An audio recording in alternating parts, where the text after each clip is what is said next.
Eu quero ler o livro de Apocalipse, no capítulo 2. Deus já tem falado conosco algumas coisas sobre este versículo que vamos ler. Mas nós estamos aqui na igreja trabalhando sobre comunhão, né? Cada mês nós temos falado em um tema, mas sempre relacionado à comunhão. E este mês agora de agosto, nós estamos falando sobre que fomos chamados para servir em comunhão. O povo está agitado, fala com o povo. O povo está agitado, alegre, né? Então nós fomos chamados por Deus para nós podermos servir em comunhão. E a palavra de Deus em Apocalipse, no capítulo 2, versículos 4 e 5, eu achei tão interessante quando a gente monta a agenda da igreja, e como que Deus faz as coisas tudo se encaixar, né? Quando nós estávamos assim, organizando o reencontro com Deus, não foi coincidência, é Jesus mesmo, né? Entrou justamente no tema do servir. E lá no reencontro, a gente trabalha muito com esta proposta, porque Jesus nos ensinou que o maior é aquele que serve. No reino de Deus é assim. No mundo, no nosso reino aqui, né? No mundo, a gente sempre vê o contrário, né? O maior é aquele que está, é o patrão, né? O maior é aquele que tem mais poder. Agora no reino de Deus é o serviçal, é aquele que está lavando os pés. Então essa linguagem do reino, ela é muito diferente da nossa linguagem. E querer servir a Deus e servir o reino de Deus, nós temos que entrar no padrão de Deus, não no padrão do mundo, não é verdade? Só que infelizmente nós temos visto que nos dias atuais são poucas pessoas que querem servir. Nós vivemos num mundo tão contaminado, onde o que nós gostamos e o que nós queremos é ser servidos. Nós queremos que as pessoas orem por nós, que as pessoas nos visitem, que as pessoas nos ajudem, que as pessoas façam isso por nós, façam aquilo, de preferência servir na mesa. É tão bom, claro, ser servido. Mas com isso nós ficamos tão egoístas e pensamos só em nós. E achamos que todo mundo tem que servir, inclusive Deus. Quantas vezes o nosso relacionamento com Deus é assim, irmãos? Tratamos Deus como nosso serviçal. Ele é Deus, Ele é o Senhor. E Ele nos serve. Porque Ele nos ensinou que o maior é aquele que serve. E por isso Ele nos serve nos abençoando. Ele nos serve derramando graça sobre nós. Coisas que nós não merecemos, Ele nos concede. Ele nos ama. Mas e nós? Que relacionamento é esse que nós temos com esse Deus tão lindo, que nos dá tantas coisas? Eu não gostaria de ter um relacionamento com uma pessoa que só quisesse algo de mim. Você gostaria de ter um relacionamento assim? Talvez você já teve algum dia um relacionamento de uma pessoa, às vezes um relacionamento abusivo, até assim, a pessoa, ela tira tudo de você. E às vezes não dá nada. Não tem como ter um relacionamento saudável com alguém, né? Onde não há uma troca, onde só às vezes há uma cobrança, uma exigência, só quer ser servido, que aquela pessoa faça só algo por você. Então nessa noite nós estamos aqui para nós pensarmos, Deus faz tudo por nós, é o nosso Pai, também é o nosso Senhor, porque Ele nos comprou, Ele é o nosso dono. E nós, o que nós fazemos nesse relacionamento? Que tipo de relacionamento você tem com Deus? Quantas vezes nós contamos com Deus? Mas a pergunta é, quantas vezes Deus pode contar com você? Irmãos, quando a gente faz um encontro com Deus, esses momentos, né, de final de semana, é pela fé que a gente marca, porque a gente não sabe se a gente vai ter pessoas para servir, porque quem foi servir, paga para trabalhar. Não dorme direito, né? Trabalha muito, lava banheiro, lava panela, faz comida, esfrega chão. E o pessoal paga para trabalhar. E dessa vez a gente teve que parar, porque tinha tantos servos querendo servir, né? Foram mais de 50 servos. O a gente falou, não tem mais como levar servo, porque a gente tem que levar as pessoas, né? Claro, e não tem como, então a gente teve que limitar. Mas sabe o que é isso? É Deus. Porque só Deus tem a capacidade de convencer uma pessoa a pagar para trabalhar. Ele podia ficar em casa, descansando, dormindo. Mas quando nós queremos um relacionamento sério com Deus, o relacionamento sério faz com que você venha renunciar à tua vontade. Não é assim num casamento? Quando a pessoa não quer casar é porque não quer um relacionamento sério. Não está disposto a renunciar, não está disposto a ter sacrifício. Você pode ver que esse relacionamento não vai durar muito. Mas quando é um relacionamento sério, a pessoa fala, eu quero casar, ele quer compromisso. Está disposto a renunciar, está disposto a sacrificar, não é? Está disposto a dividir a cama, a dividir o banheiro, a intimidade. Você sabia que o relacionamento que Deus espera de mim e de você é um relacionamento de casamento? Ele é o noivo. A igreja é a noiva. E Deus quer esse relacionamento de intimidade, queridos. E de compromisso. E o que nós temos visto nos dias atuais, uma igreja, não estou falando aqui da nossa igreja, cristãos somente. Quando eu falo igreja, não falo de templos, não falo de instituições. Eu estou falando de nós. Existem poucos trabalhadores, poucos servos, poucos que querem servir, porque querem ser servidos, sentar na poltrona, sentar no banco, sentar na cadeira e receber o alimento. É tão bom. É bom estar sentado aí. É bom a gente receber oração. E não é pecado receber, não é pecado ficar sentado e receber o que a gente precisa receber. Mas a questão é que nós não podemos ficar só sentados, queridos. Nós não podemos só ficar sentados aqui recebendo alimento na boca e engordando e ficando obesos, ovelhas obesas.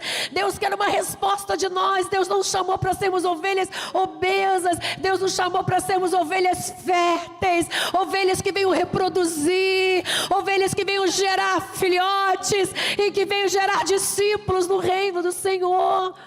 Mas para você fazer isso e para você viver desta forma, você precisa estar disposto a servir. Porque gerar filhos dá trabalho. Trocar fralda dá trabalho. Não é? Porque quando você ganha uma vida para Jesus, é um bebê que nasceu. E você vai ter que trocar fralda sim. Você vai ter que botar chupeta na boca, porque aquela pessoa ela não sabe lidar com o mundo espiritual. E são muitas guerras. Tem hora que ela vai estar cansada, vai gritar, ela vai querer desistir. Então é cuidar de um bebê, isso dá trabalho. Trabalhar no reino de Deus é você estar disposto a renunciar à tua vontade. E aí nós vemos então muitas igrejas adormecidas, muitas igrejas enfermas, muitas igrejas obesas. E elas acabam não crescendo, não se multiplicando, porque infelizmente o servir não tem sido algo que tem queimado nos corações. E aí que em Apocalipse, então, capítulo 2, o Senhor faz um alerta para mim e para você, um alerta para a igreja. Aqui o que ele fala, ele está falando a uma igreja. A igreja de Éfeso. O pastor Dimas até liberou uma palavra para nós, né, sobre isso. Apocalipse 2,4 fala: contudo tenho contra você uma queixa. Você abandonou o amor que tinha no princípio. Veja até onde você caiu. Arrependa-se e volte a praticar as obras que no início praticava. Jesus está falando à igreja de Éfeso, uma igreja que tinha muitas qualidades. É uma igreja que trabalhava, é uma igreja que perseverava, é uma igreja que rejeitava o pecado, é uma igreja que permanecia firme. Ela estava ali fazendo as coisas do Senhor, ela estava ali servindo ao Senhor. Mas o que o Senhor chama a atenção dessa igreja, então aqui já está mostrando que para ser igreja não basta apenas estar nos cultos, não basta apenas estar aqui cumprindo uma obrigação, um cargo, enfim, não basta apenas isso. O Senhor está chamando a atenção de algo muito precioso, algo essencial que havia se perdido: o amor por Cristo. Tenho, porém, contra ti que abandonaste o primeiro amor. E o que é abandonar o primeiro amor? Não é deixar de vir à igreja, porque às vezes você está até frequentando a igreja, você às vezes pode até estar ajudando a servir, fazer alguma coisa, porque é possível você continuar estando na igreja, ou trabalhando aqui na igreja, fazendo alguma coisa, mas está com o teu coração longe de Deus. Está trabalhando para Deus, mas está longe de Deus. Está na casa de Deus, mas está longe de Deus. Não há intimidade, não há relacionamento com Deus. O primeiro amor fala de paixão por Jesus. Quando a gente está apaixonado, a gente faz loucuras de amor, não é verdade? A paixão te motiva a sair da tua casa para namorar, quando você está apaixonado, com chuva, pode estar chovendo canivete que você vai, porque você ama, você quer estar com o teu amado, com a tua amada. Quem nunca fez isso, né, irmãos? Nós já fizemos isso porque a gente quer aquela paixão de querer estar junto, ainda não está casado, então está lá, o fogo está queimando, você quer estar junto, não importa se está chovendo, se está doente, você quer estar junto, é paixão. E essa paixão por Jesus, ela tem se perdido, tanto que por tão pouco a gente deixa de vir na casa de Deus, por tão pouco a gente fica desanimado, por tão pouco a gente fica desmotivado, porque essa paixão tem se perdido. Precisamos voltar ao primeiro amor. O prazer da presença de Deus, a presença de Deus na nossa vida. Essa presença de Deus, queridos, é você desejar sentir essa presença. Tem gente que já se conformou de vir para o culto e de repente veio, ouviu a palavra, louvou, mas não sentiu a presença. E o Senhor nos fala isso nesta noite. Talvez você esteja aqui vivendo essa realidade. E por que não está sentindo mais a presença do Senhor? Porque você não busca pela presença. E buscar pela presença não é só os domingos, não é só os dias de culto. Buscar a presença é todos os dias. É você acordar, é você ter o seu tempo com Deus. É você falar: Deus, eu preciso de Ti. Deus, eu anseio pela Tua presença. Deus, eu não sei como fazer. Deus, me ensina. Deus, eu errei. Deus, me ajuda. É você depender dEle. Voltar ao primeiro amor é você ansiar por essa presença. É você reconhecer que sem Ele você nada pode. Voltar ao primeiro amor também é a alegria em servir. É a alegria em servir. Eu sempre falo da minha mãe, porque eu aprendi a servir com a minha mãe. E a minha mãe, ela sempre foi um exemplo para nós de servir. Porque ela servia na igreja sempre com muita alegria, com muita dedicação. Não ganhava um centavo para servir, eu já falei isso aqui na igreja. Mas ela fazia isso com muita alegria, né? De varrer uma igreja, de lavar um banheiro, fazia cantina, fazia na casa dela, fazia as coisas, levava, ia para a igreja, levava um tabuleiro, né? Tinha que caminhar, a gente tinha que andar uns 15 minutos, e ela levava, vendia as coisas, ela fazia, ela vendia, e depois comprava também, e era tudo assim, né? Alegria de servir, não éramos ricos, irmãos. Minha mãe, nessa época nem era aposentada ainda, né? Ela servia, ela vendia a Natura dela, a Avon, essas coisas assim, entendeu? Mas servia com alegria. E nos ensinou a servir. Mas nós vemos que hoje em dia são poucos que têm esse amor, essa alegria de servir. Seja numa cantina, ou seja na porta, ou seja visitando alguém que está precisando de uma ajuda. Nós gostamos muito de ser lembrados, de ser amados, de ser cuidados. Mas o que o Senhor nos chama a atenção neste mês, Ele tem falado é sobre o servir, é nós estarmos dispostos a servir e ajudar. Nós fomos chamados para fazer a diferença. E o que eu tenho feito, o que você tem feito, qual a diferença que nós estamos fazendo neste mundo? Será que as pessoas ao olhar para nós podem dizer: você é uma bênção na minha vida? Porque nós somos uma bênção quando nós ajudamos essa pessoa, quando nós inspiramos essa pessoa, quando nós oramos, quando nós motivamos, quando nós abraçamos, quando nós de alguma forma contribuímos para ajudar essa pessoa. Nós vimos aqui, né, até um testemunho de uma irmã que ela achava que nem era para ela, para levar a amiga. Ela falou: não, mas era para mim. Mas ela não sabe o quanto ela foi preciosa. Porque a outra amiga que ela levou se reconciliou com Jesus. Estava perdida. E ela foi um canal sem ela saber, mas ela foi um canal. Deus usou, ela foi serva. E Deus usou a vida dela para ser um canal de bênção sobre a vida da sua amiga. Então nessa noite Deus te trouxe aqui. Talvez você veio aqui para receber uma dessas pessoas que participou do reencontro.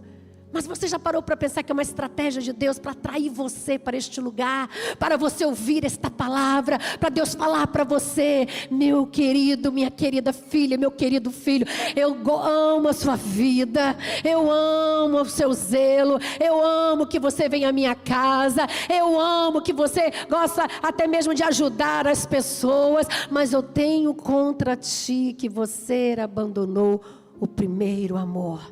Você abandonou a minha presença. E foi isso que o Senhor falou para a igreja de Éfeso, e é isso que o Senhor está falando conosco. A igreja de Éfeso, como eu falei, era uma igreja que trabalhava, uma igreja humilde, trabalhava duro para o Senhor, mas ela tinha perdido a paixão. Nada pode substituir Deus na minha vida. A Bíblia diz: buscar primeiro o reino de Deus, as demais coisas serão acrescentadas. Quando Deus perde o lugar dele, as outras coisas vão ocupando o lugar de Deus. E aí você não tem tempo para servir mesmo, para ajudar ninguém, porque você só pensa em você. Mas quando Deus está no lugar dele, a prioridade é Deus, é o reino de Deus. As outras coisas Ele vai acrescentando na nossa vida, né? E será bênção para nós. Mas nós temos invertido isso, não temos colocado Deus em primeiro lugar. Primeiro sou eu, primeiro a minha casa, primeiro a minha família, primeiro o meu trabalho, e para Deus as sobras, se sobrar tempo para Deus. Então nesta noite, é uma palavra que a gente pensa: poxa, eu precisava de uma palavra para motivar meu coração. Mas não existe uma palavra mais motivadora do que essa. Busque Deus, porque a força que você precisa está nele, a coragem que você precisa está nele, a cura que você precisa está nele, a solução deste problema que você carrega está nele. E se você buscar a presença e voltar ao primeiro amor, você vai ter tudo o que você precisa, a paz, a alegria que você precisa. Porque tudo que precisamos está nele. A presença dele é suficiente para mudar a nossa história, para preencher o vazio que há no teu coração. Ele é suficiente. Aquilo que o dinheiro não faz, Deus faz. Aquilo que o remédio não faz, Deus faz. Aquele milagre que você está esperando, Ele, somente Ele, é poderoso para fazer este milagre. Aleluia! Esse é o Deus que nós servimos. Esse Deus que nós servimos, que quer se manifestar desta forma. Ele diz para mim e para você: volte para mim. Volte para mim. Volte para o teu primeiro amor. Porque quando as pessoas entregam a vida a Jesus, é o primeiro amor, não é? Ela está sempre ali servindo, alegre. Pastor Dimas, ele até falou isso lá. E eu sei como que era o início, né? Nós tivemos a oportunidade, o privilégio de ver o nascimento espiritual do pastor Dimas, a caminhada. E é tão lindo quando a gente vê a pessoa no primeiro amor. Ela quer ajudar, ela quer servir, ela quer trabalhar ali, o que tem que fazer. E a gente faz algumas loucuras, irmãos, porque quando a gente está apaixonado por Jesus, a gente faz umas loucuras. Quando você estava falando lá, eu fiquei lembrando: gente, eu já fiz umas loucuras para Deus assim, sabe, irmãos? Que eu falo: gente, eu não sou normal mesmo, não. Mas uma vez a gente fez um propósito de jejum de andar descalço. Você participou disso também, não foi? Uma semana, irmãos, andando descalço. Eu falei: gente, eu sou muito louco. Eu trabalhava na escola, lá vai eu andar descalço. Pedi autorização à diretora. Ela ficou olhando. Eu falei: você libera, porque você quer autoridade, eu tenho que me submeter à tua autoridade. Acredite que foi justamente naquela semana que eu estava andando descalço, todo mundo olhando, que aquilo foi um escândalo, provavelmente, né? Mas não estava nem aí, irmão, é fé. Quando a gente ama Jesus de verdade, a gente faz umas loucuras dessa. E eu lembro que naquela semana resolveram lavar a escola. Eu falei, sangue de Jesus tem poder. Lá vai eu ter que, além de andar descalço, eu vou ter que andar molhado no sabão. Eu falei, Jesus, o Senhor está tratando na minha vida, né? Eu lembro que eu tive que fazer um concílio numa igreja, lá vai eu chegando lá descalço, a pessoa ficou escandalizada. Eu falei, irmã, fica ligada aí que eu estou no propósito com Deus. Mas sabe o que é isso, irmãos? É o amor a Deus. Eu não tenho como pagar tudo que Ele fez por mim, como você também não tem. Mas quando a gente ama, a gente faz essas coisas, porque, e quando fazíamos esses propósitos, era para poder fazer um encontro com Deus, um reencontro com Deus. Quantas coisas, quando nós estamos no primeiro amor, nós temos coragem de fazer. Existem coisas que hoje, acho que a idade já não permite mais, porque a gente também vai, né, desacelerando um pouquinho, porque não tem mais aquele vigor. Mas a gente vê como isso é precioso. E como que você, quando você está no primeiro amor, você consegue contagiar outra pessoa e ela vai também. O pastor Dimos entrou nessa também. Estava no primeiro amor, encontrou a pastora doida, apaixonada por Jesus e ficou apaixonada. E é Jesus que faz na nossa vida. Ele é suficiente para fazer também na sua vida. Eu não vou me alongar muito, porque eu creio que você precisava ouvir isso. Deus te faz um convite nesta noite. Volte ao primeiro amor. Volte às primeiras obras. Porque no primeiro amor nós temos prazer de estar nos cultos. No primeiro amor a gente não quer chegar atrasado nos cultos. No primeiro amor nós temos o prazer de servir, de estar nos ministérios, de estar na ação social. Porque cada um tem algo que queima dentro de você. Você se sente feliz. Algumas pessoas gostam de estar nos hospitais. Algumas pessoas gostam de estar nas ruas. Algumas pessoas gostam de estar na intercessão, na oração. E isso é maravilhoso, porque cada um tem um chamado. Mas quando você não está no primeiro amor, você vai ter sempre um vazio. Sabe que está faltando alguma coisa. Mas o Senhor nesta noite, Ele quer preencher esse vazio. Amém? O Senhor nesta noite, Ele te chama para mais perto. Ele chama de volta. Volte. Eu estou de braços abertos, eu estou com saudade de você. Eu estou com saudade das primeiras obras. Volte. Esse é o convite do Senhor para você. Veja, olha o que Ele fala. Veja até onde você caiu. Aonde você caiu? Quando foi o dia que você ficou desanimado? Quando foi o dia que você desistiu de servir a Deus? Quando foi o dia que você falou, não vale a pena, não vou fazer mais? Talvez algum dia você foi ferido na própria igreja. Talvez algum dia alguém falou alguma coisa que te entristeceu. Mas eu quero te lembrar que Deus não tem nada com isso. Não tente descontar em Deus aquilo que fizeram com você. Quem morreu por você foi Jesus, foi Deus que deu a vida por você. Então dê a sua vida por Ele, para Ele, porque é Ele que vai poder fazer tudo aquilo que você precisa. Tudo que precisamos estar em Deus.